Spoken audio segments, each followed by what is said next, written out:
Sebelumnya, perkenalkan nama saya Yuliana dengan NIM 8040190020 dari kelas 12 MS5. Pada hari ini, saya akan membuat video tentang tugas MIT dan tugas-tugas yang ada pada mata kuliah interaksi manusia dan komputer. Baiklah, langsung saja. Pertama, saya akan membahas tentang tugas MIT terlebih dahulu. Tugas MIT-nya itu mengenai rancangan aplikasi hotel dalam bentuk prototipe menggunakan Balsamiq. Nah, berikut ini saya akan tunjukkan tampilan menu-menu yang ada pada aplikasi hotel yang telah saya buat dalam bentuk website pada Balsamiq.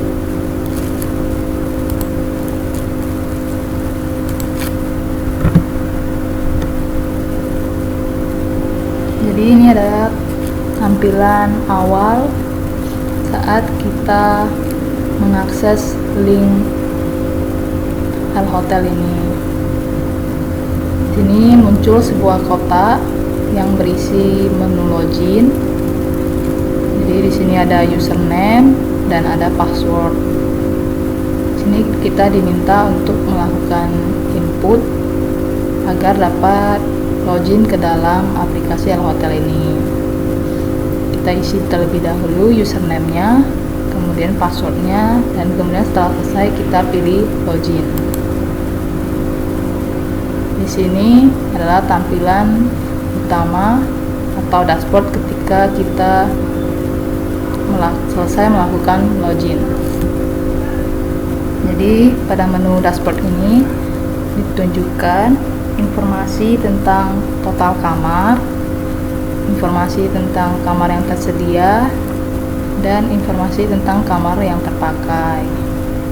Jadi di sini ada jumlahnya, total kamarnya ada 100, kemudian kamar yang tersedia ada 48 dan kamar yang sudah terpakai ada 52. Kemudian untuk info lebih lanjutnya juga kita bisa pilih lihat selengkapnya.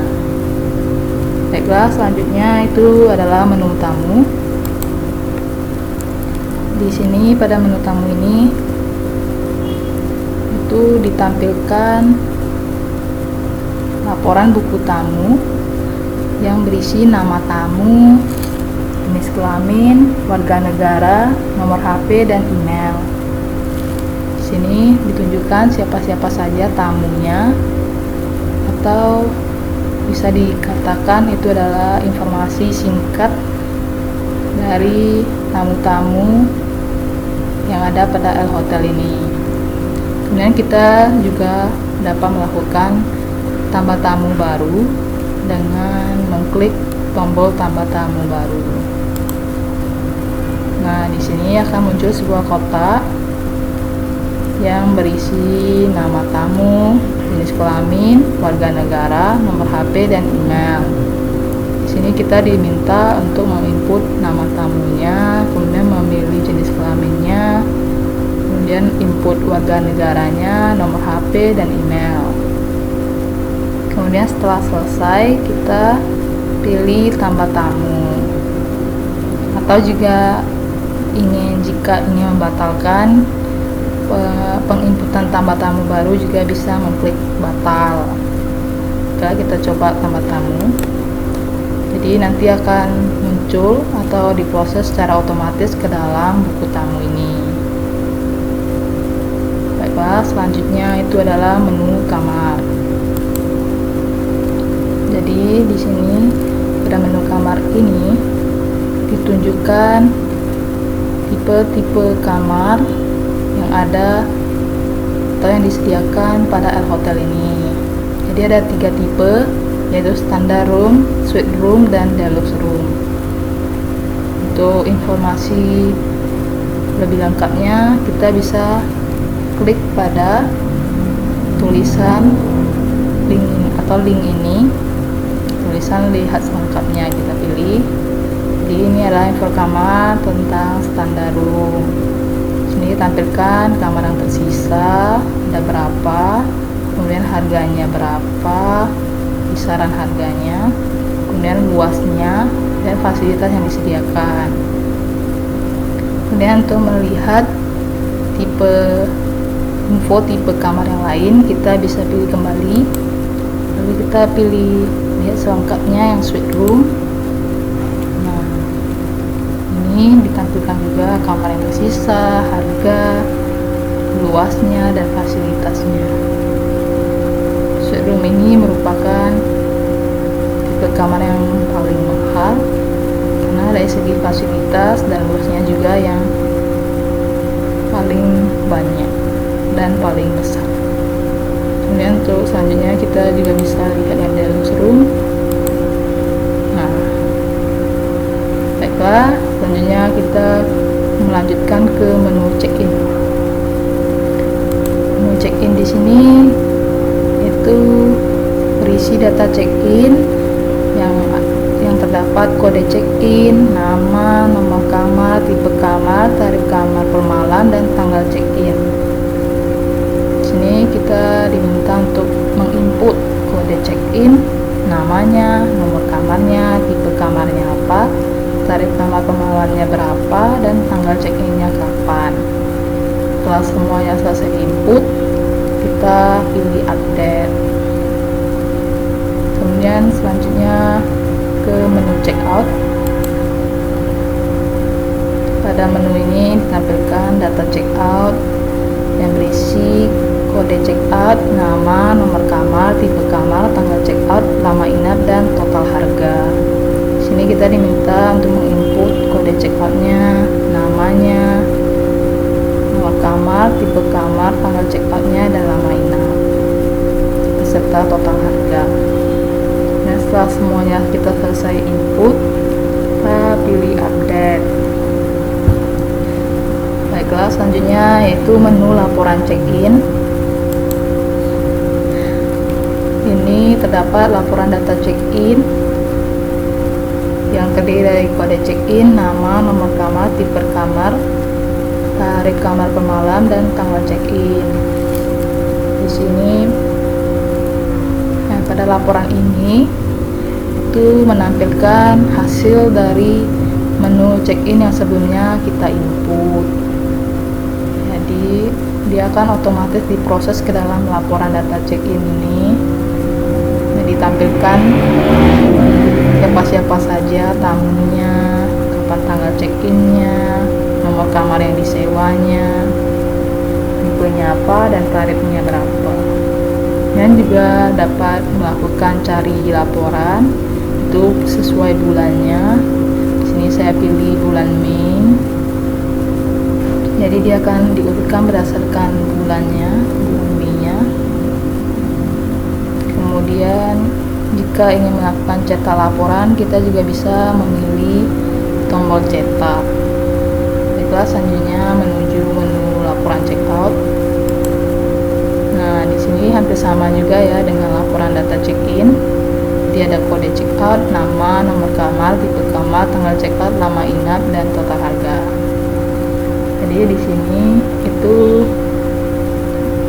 laporan ini menampilkan hasil dari data checkout yang sebelumnya kita telah input. Jadi akan ditampilkan di laporan ini siapa-siapa saja nama tamunya, lama inap atau total harganya, tanggal check-outnya kapan. Kemudian juga bisa melakukan cari data itu sesuai bulan. Di sini saya pilih bulan Mei. Kemudian kita juga dapat melakukan cetak laporan data checkout itu dengan pilih tombol cetak. Setelah menu yang terakhir yaitu tentang menu logout.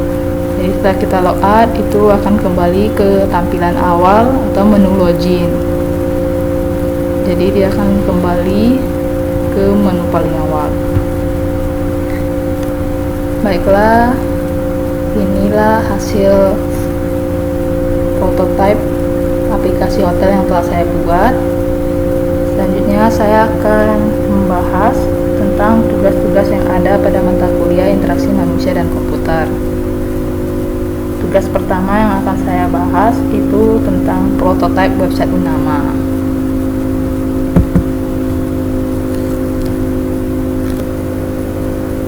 Di sini saya akan menunjukkan tampilan-tampilan menu yang ada pada website Unama yang telah saya buat.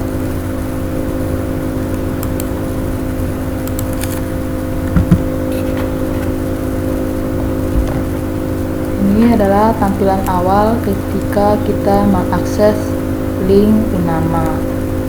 Jadi akan ditampilkan 3 pilihan login, yaitu login sebagai mahasiswa, login sebagai dosen, dan kaprodi.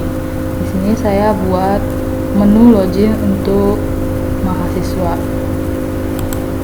Jadi setelah kita klik, akan muncul sebuah kotak login mahasiswa yang terdiri dari NIM dan password. Di sini kita diminta untuk menginput NIM dan password. Ketika selesai, kita pilih login. Setelah login, kita akan masuk ke menu utama atau menu dashboard website Unama. Di sini ditampilkan informasi akademik terbaru dan SKS yang harus diselesaikan. Di sini ditampilkan ada berapa total SKS-nya, berapa SKS mata kuliah wajibnya, dan berapa SKS mata kuliah pilihannya. Jadi pada menu dashboard atau utama ini ditampilkan informasi tentang akademik atau seputar SKS yang harus diselesaikan oleh si mahasiswa. Kemudian kita menuju menu profil. Di sini ada informasi tentang dosen pembimbing akademik si mahasiswa dan data diri mahasiswanya. Di sini informasi terkait dosen PA-nya itu ada nama, nick, email, nomor WA, Facebook, dan IG. Kemudian untuk data diri mahasiswanya itu terdiri dari nama, NIM, email, agama, angkatan, kurikulum, jurusan, status kuliah, dan status diterima. Jadi pada menu profil ini tidak hanya menunjukkan data diri mahasiswa, tapi juga menampilkan data tentang dosen pembimbing akademik si mahasiswa. Selanjutnya kita menuju menu KRS. Menu KRS atau kartu rencana studi. Di sini ditampilkan nomor, kelas, kode mata kuliah, SKS, status baru atau ulang, nama mata kuliah, dosen, jadwal, dan kode kelas online. Lalu untuk melakukan download file kartu rencana studi ini juga dapat dengan mengklik download KRS. Lalu kita juga dapat menghubungi dosen pembimbing akademik terkait dengan mata kuliah yang kita kontrak. Lalu selanjutnya ke menu KHS atau kartu hasil studi. Di sini itu kita melihat kartu hasil studi per semester. Misalnya kita pilih semester 1. Ini akan ditampilkan nomor, kode mata kuliah, nama mata kuliah, SKS, kelas, status baru atau ulang, nilai akhir, dan grade-nya berapa yang diperoleh selama 1 semester itu. Akan ditampilkan untuk mengakumulasikan nilai IPK si mahasiswanya. Kemudian kita menuju menu transkrip. Sini transkrip nilai itu terdiri dari nama, NIM, nomor HP, fakultas, jurusan, status masuk, dan semester keberapa. Ini juga ditampilkan nomor, kode mata kuliah, SKS, dan grade. Jadi ini sama juga seperti kartu hasil studi, cuman ini ditampilkan dalam satu halaman itu secara berurut, semester 1-nya, semester 2-nya, dan seterusnya. Ditampilkan misalnya mata kuliah ini berapa SKS dan grade yang diperoleh berapa. Kemudian selanjutnya kita masuk ke menu kontrol kuliah. Nah, pada saat kita mengklik kontrak kuliah itu akan muncul beberapa menu, yaitu kontrak mata kuliah wajib, kontrak mata kuliah pilihan, kerja praktek, kontrak skripsi, dan kontrak kursus. Di sini lebih cocok digunakan pada saat kita ingin melakukan kontrak kuliah ataupun melakukan kerja praktek, kontrak skripsi maupun kursus. Selanjutnya kita bisa menuju ke menu cuti atau aktif kuliah. Di sini ditampilkan laporan cuti kuliah dan laporan aktif kuliah kembali. Itu kita diminta untuk mengisi nama, NIM, semester terakhir, dosen PA-nya siapa, dan alasan cuti kuliah. Dan di laporan aktif kuliah kita diminta mengisi nama, NIM, semester terakhir, dosen PA, dan melampirkan surat keterangan aktif kembali. Selanjutnya pada menu panduan kuliah, kita akan masuk di menu panduan perkuliahan, di mana berisi informasi tentang perkuliahan online di masa pandemi COVID-19. Itu di sini ada 7 panduan perkuliahannya yang berguna untuk bagi mahasiswa yang misalnya belum tahu tentang informasi perkuliahan online ini dan bagaimana sistemnya. Itu dapat melihat ke menu panduan kuliah ini. Misalnya pada menu yang terakhir yaitu logout, kita klik, itu akan menuju ke halaman utama atau halaman yang paling awal yang terdiri dari 3 pilihan untuk login. Baiklah, itu hasil perancangan website nama yang saya buat. Selanjutnya saya akan membahas tugas yang kedua.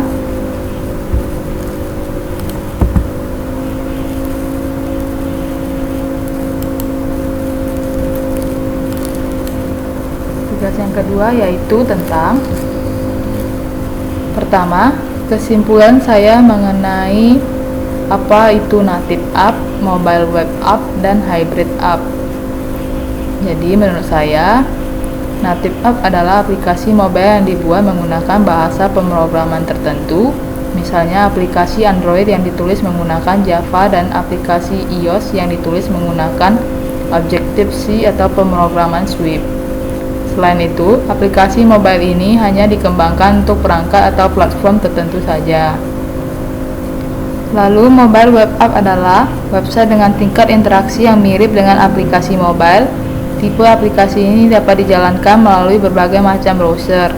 Aplikasi mobile web ini ditulis menggunakan HTML5 dan atau dengan JavaScript. Selain itu, dana yang dibutuhkan untuk membuat aplikasi juga tergolong lebih murah. Selanjutnya yaitu hybrid app adalah aplikasi mobile yang dibuat menggunakan bahasa pemrograman web dengan bantuan SDK natif dari platform Android, iOS, dan lainnya. Jenis aplikasi mobile ini dapat dijalankan di berbagai platform atau perangkat. Aplikasi mobile ini juga merupakan gabungan dari native app dan mobile web app. Kemudian yang kedua, tentang aplikasi yang menurut saya paling recommended digunakan. Menurut saya yaitu adalah WhatsApp Messenger.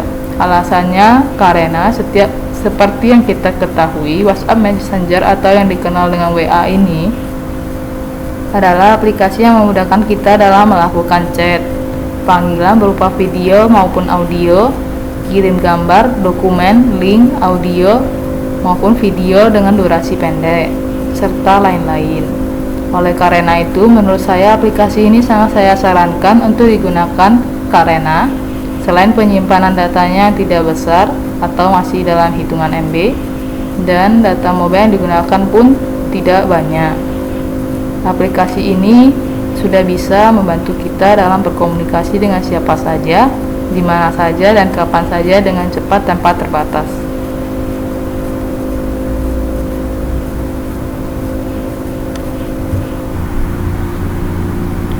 Selanjutnya saya akan membahas tugas yang ketiga atau tugas yang terakhir, yaitu tentang prototipe desktop application sebuah rumah sakit yang saya rancang dengan aplikasi Balsamiq.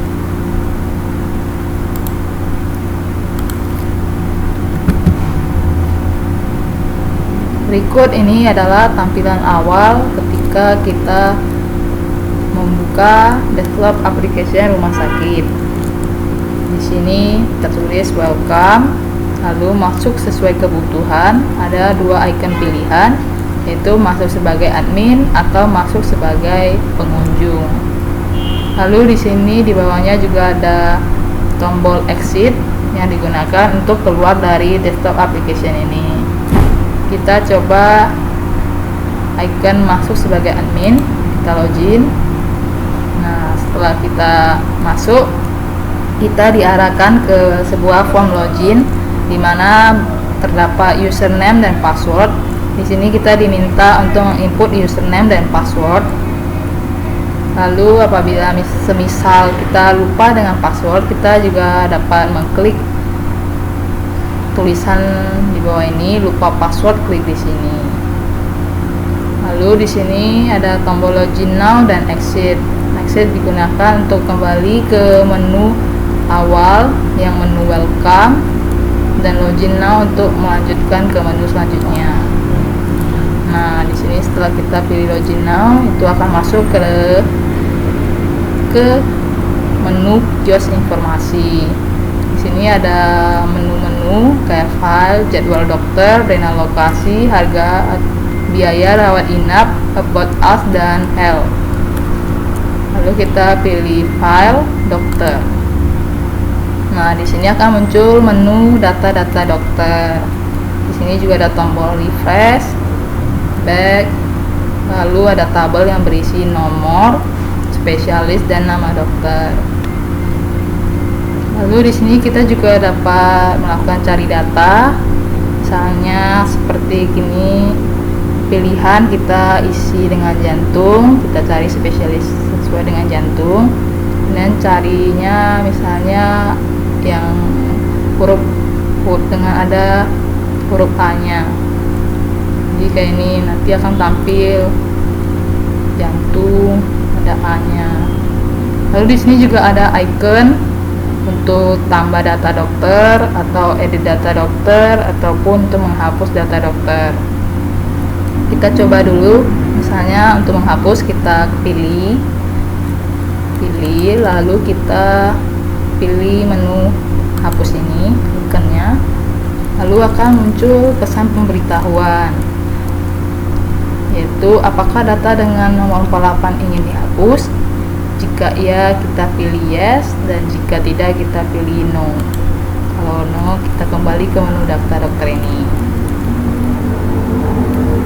Lalu selanjutnya kita coba yang icon tambah data dokter ini. Misalnya kita klik, nah akan muncul sebuah kotak yang berisi spesialis dan nama dokter. Di sini kita diminta untuk menginput spesialis dokternya apa, kemudian nama dokternya apa. Yang kita juga disuruh memilih jadwal prakteknya untuk hari Senin, Selasa, Rabu, Kamis, Jumat, ataupun Sabtu. Kemudian jika sudah, kita pilih update. Misalnya kita contohkan. Nah, di sini spesialis kita isi dengan penyakit dalam.